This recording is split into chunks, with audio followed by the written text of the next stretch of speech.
Fidèles abonnés d'Afro TV, bonjour. Pour la première édition de la revue de presse de Arnaud du mois de juillet, le président Paul Biya est à la une de nombreuses parutions.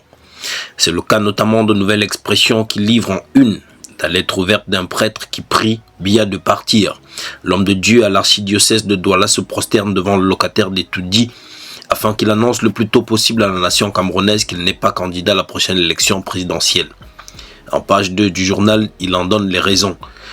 Pour ce qui est d'une éventuelle candidature, Paul Biya est en zone de turbulence selon le quotidien Émergence. Et pour cause, le président camerounais se trouve sous pression face aux appels croissants à renoncer à un nouveau mandat.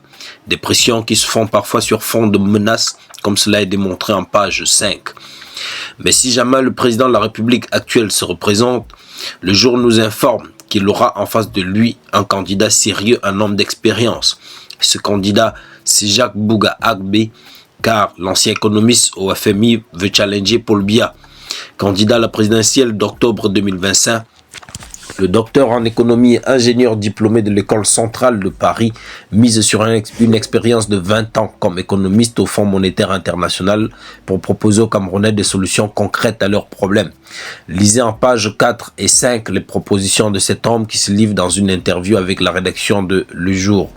Pour sa part, Mutation reprend les propos d'Issa Chiroma Bakari qui a déclaré « Ce n'est plus Paul Biya qui gouverne ». Au micro de Brut Afrique, l'ex-ministre de l'Emploi et de la Formation professionnelle, candidat à la prochaine élection présidentielle, s'étend davantage sur les raisons de sa démission que vous pouvez découvrir en page 7 sur ikiosque.cm de votre journal. Alors que le vent de la démission souffle depuis quelque temps au sein du gouvernement, notamment avec les démissions des membres du gouvernement ressortissants du Grand Nord, Marie-Rose Dibon déclare en grand titre d'Info Matin « Je ne démissionnerai pas ».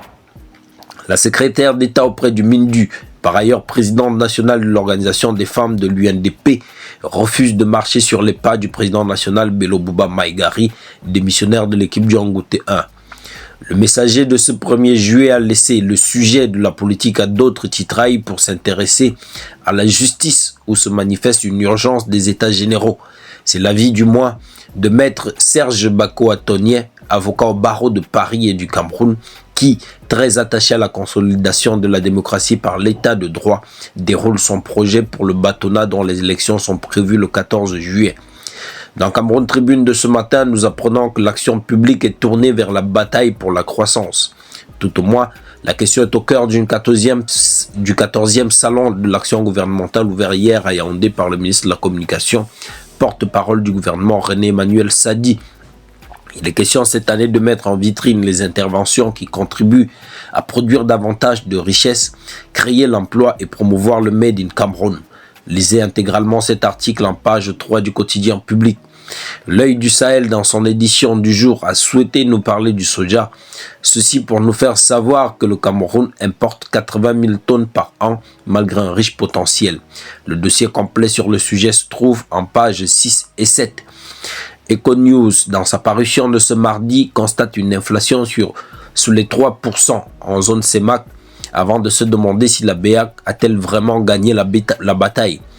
Nous pouvons lire en page 6 du journal d'analyse et d'enquête économique qu'en ce lundi 30 juin 2025, dans le cénacle feutré de la Banque des États de l'Afrique centrale BEAC à Yaoundé, s'est tenue la deuxième session ordinaire de son comité de politique monétaire CPM. La BEAC brandit une victoire. Le repli de l'inflation attendu à 2,8% en moyenne annuelle pour 2025 après un 4,1% en 2024. Une respiration bienvenue pour les ménages, peut-on y lire. La météo, quant à elle, a préféré titrer sur le SAGO 2025, ceci pour nous faire savoir que Camwater lance une campagne de 200 000 branchements. L'annonce a été faite, nous informe le journal en page 3 ce 30 juin à Yaoundé par le directeur général lors du lancement officiel de la 14e édition du Salon de l'action gouvernementale. Dr Blaise Moussa souligne également l'engagement de l'entreprise dont il a la charge de se tenir fermement aux côtés du gouvernement dans la mise en œuvre de sa politique d'amélioration de l'accès des populations à l'eau potable. La voix des entreprises revient pour sa part sur la présidence d'Afreximbank et nous fait savoir que l'arrivée de Georges Elambi redéfinit les contours de l'industrialisation africaine. Au regard de son parcours et de ses ambitions, l'élection du du docteur Georges Elambi à la tête de l'African Export-Import Bank, Afreximbank, le 28 juin 2025, a marqué un tournant déterminant dans la restructuration du financement du développement industriel africain et ouvre de nouvelles perspectives pour le continent. Analyse à lire en page 8. Voilà, chers abonnés, c'est tout pour la revue de presse de Arnaud ce matin. N'oubliez pas de vous abonner, de faire abonner les vôtres.